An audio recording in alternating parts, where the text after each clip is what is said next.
So here's our standard apostrophe. Go ahead and put it in here. It's really good to get the sizing right with apostrophes. So you see how it kind of leaves that space, that gap, and it kind of looks off.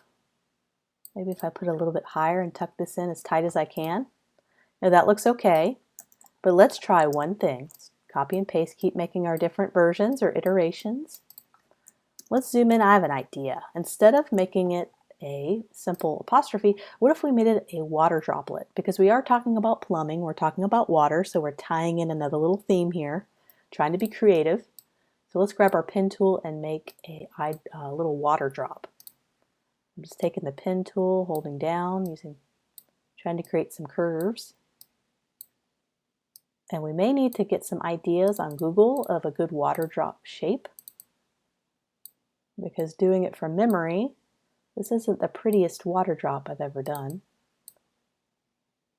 It's too fat, so I'm just changing these little handles, just adjusting them. That's not horrible. So let's go ahead. Let's see here though. Let me see if I can't make that a little rounded. So I'm doing the same thing I did with the P. So you notice that little emblem. Let me zoom in. The little round dot. Just going to grab and hold, make it a nice rounded. This looks a little more smooth and polished. Zoom out. That looks nice. I'm going to make this small, about the size of the other apostrophe, and tuck it in there. So that kind of let me angle it. So we could do that, copy and paste again. We're having all our different versions we get to select from. I wonder if we reverse it. Does it look like a water drop still? Usually that kind of defies gravity, doesn't it? And it's pulling up on the water, so that may not work, but just trying out different versions. So I want to be able to close the gap as much as I can between the E and the S without it looking awkward. Just kind of noodling around. This is when you play around with sizing. Tuck it down.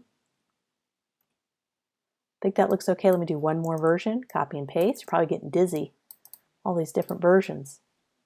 With logo design, you got to go quick. If you have an idea, you copy and paste and go for that idea. You can always delete it if you don't like it.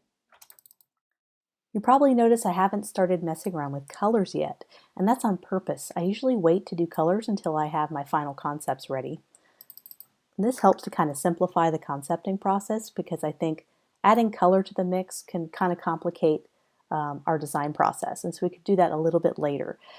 We don't want the logo to be totally dependent on color, but I do think in this case color is going to help elevate it and help make it nicer, because I think the water droplet can be a different color and we can highlight that a little bit. So right now it's all the same color.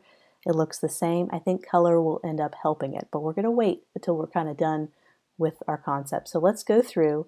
I think the water droplet's definitely one we want to keep. So you can see how we messed with the kerning and the spacing as we get down to these later versions. And you can see how this version down here is much better than this top one. So let's go ahead and delete the ones we don't like. I think I want to keep the water droplet, so we're down to these two for this particular concept. We're going to do several others.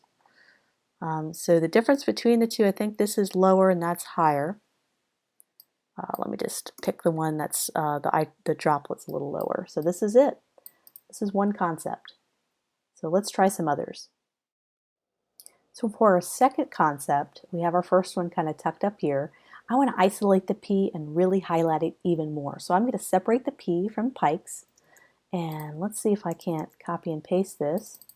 We're going to have Pikes spelled out, and I still like the look of this font, so I'm just copying and pasting from the first concept. And we got to pick a P, so let's pick this other P that doesn't have the sharp edges. And what if we put it on top like this? And so you notice with the P, it tends to be heavily weighted on this side. It seems to be light on this side, so it doesn't provide a ton of balance. So what if we added a circle with a stroke, and that could kind of help balance that P? Let me zoom in, put a circle here, and switch it to stroke, and let's make it a certain thickness. Just going to drag this over. And let's go to stroke. There's my stroke panel. And make this a little bit smaller. So that is one option. I think I need to group these two together. Group. There we go. Maybe not so thick. Let's back it off one notch. Maybe split the difference. So instead of 3 or 4, let me do 3.5, and this is points. I'm using points as a measurement. Great. Let me zoom out. And maybe now that I zoom out, I want to increase the thickness. So it's great, the perspective, the new perspective you get when you zoom out. Always great to do logo design from a little bit of a distance sometimes. I'm just kind of coordinating that. You make sure this, and we can always just pop this on the grid and line it up, or we could just do this and kind of eyeball it a little bit using my arrow keys and shifting it over. Just making sure it's kind of more center aligned. So great. So this is where we're going to play around with some different variations. So let's do what we did before, copy and paste. Let's swap out the P with this one. And I can kind of see an idea happening here with this version of the P. What if it pops out of the circle, kind of has more of a 3D effect, just like that. It looks a lot more like a pipe that way too. We can even use different colors to contrast it. So I'm not going to use color per se, but I can use different shades of gray to indicate color. Let's do kind of a light gray there. We could probably thicken that now. And let's zoom in. So I really like how it's popping out of that circle. I want to be able to have this go over this stroke, but I also want it to go under the stroke. So it looks like it's kind of 3D popping in and out. So one thing we can do is just manually trace over, or even better, let's copy and paste this stroke here. And this is where it gets a little complicated, so you can rewatch this if you need to. I'm just going to outline the path so it's no longer editable. So I'm going to go to Object, Path, Outline Stroke. So now it's just a solid shape. I'm going to get a rectangle here about the same width of this P. Let me, oops, sorry if I'm making you dizzy there. I'm just doing a shape, and you'll see what I'm doing here in a moment. I'm going to bring this circle over on top. I'm basically going to punch this out. So I'm going to make that a different color so you can see. So I have our new circle, and I have this shape that I drew. Let me make that a different color so you can see that one. Okay, so I have these two different things. I'm going to select both of them. You take my shape builder tool, and I'm going to start subtracting. So I'm going to hold down hold down Option, Alt if you're on the Windows, and I'm going to delete the circle because that's the new circle we duplicated. I don't need that. I don't need that. Let's see, perfect. So now we're left with this perfect shape that goes over the P. And now we can take the eyedropper tool, sample it. We could hand draw that over the P, but we could do that and get more of a perfect shape. So now I just need to noodle around and do some adjustments. So it didn't quite go over as much as I said. So let me kind of make it go over just a tad. It's not perfect, but it's okay.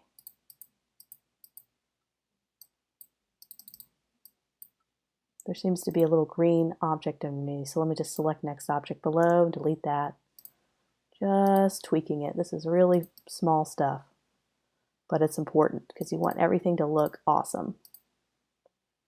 All about the details with logo designs. People take notice of details. So that looks great. So that's all we were trying to do is cover up that P. Now the P goes over top and then under this, and so it creates kind of a neat effect. There we go. There's one option. So let's keep working on different concepts.